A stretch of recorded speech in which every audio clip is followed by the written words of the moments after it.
founding editor of Maxim, one of the founding editors of Maxim, and was the magazine's executive editor for 4 years.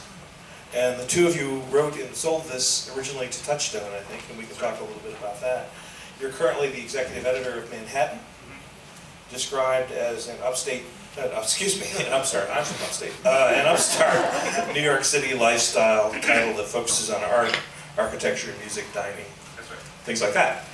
Margaret, who came in from LA today, you've been in the business for a while. I looked you up on IMDb this afternoon, and you have been a grip and a producer, as well as a writer. You have a script called No Place Like Home that's in pre-production right now for Vince Vaughn, is that right? It used to be. Now it's floating in the netherworld of possibility. Yeah. We'll see. Yeah. And you've worked with Miramax and Disney and New Line. Not Miramax, but Yeah, Disney and okay. New Line. Your brother told me Miramax. I've gotten them all. Yeah, he is. So what was it like for you guys to see this up?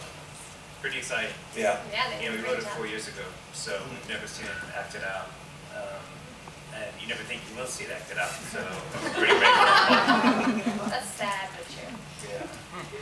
So, are there things that surprised you about seeing it this way, or were there things that worked that you thought wouldn't, or vice versa, or anything like that? I don't think so. I think it pretty much played out like it did in my head when we wrote it. You know, it would be great to see it with action and 3-point camera and props, but I can visualize all that very easily. So no, it happened just like that. Don't you think? And I knew Touchstone wanted us to take the monkey out, and we fought to leave it in. I knew the monkey would be funny. I heard laughs for the monkey part. Yeah. So what happens next? What happens next in the story? They go try to, he puts on t-shirts, cute t-shirts. That's their way to pick up girls. So he puts on, oh no, that's not what happens. That's how he ultimately gets a girl, is by putting on a Curious George shirt, and he gets the intern. But they go to a bar and try to pick up women and are utter failures. And then Sean tries to give them tips, and it doesn't work. Then he realizes women respond to men wearing cute logo shirts, and he gets the number, he gets the job.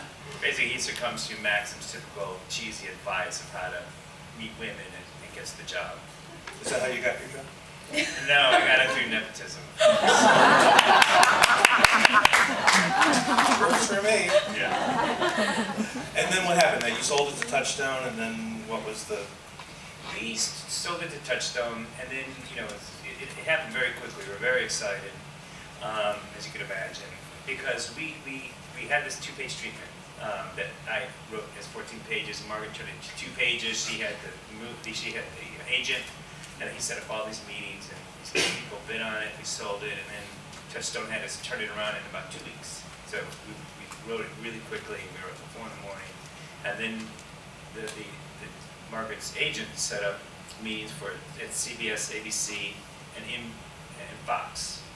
And this was kind of the disheartening part of the whole thing, because when we went in there, you go into these meetings with flanks of producers. It's like 12 of us. And Margaret and I were left to doing all the talking, which is one good thing. Having a co-writer, you're not there alone talking. And at CBS, we sat across from maybe 8 or 9 45 to 50-year-old women. Nothing against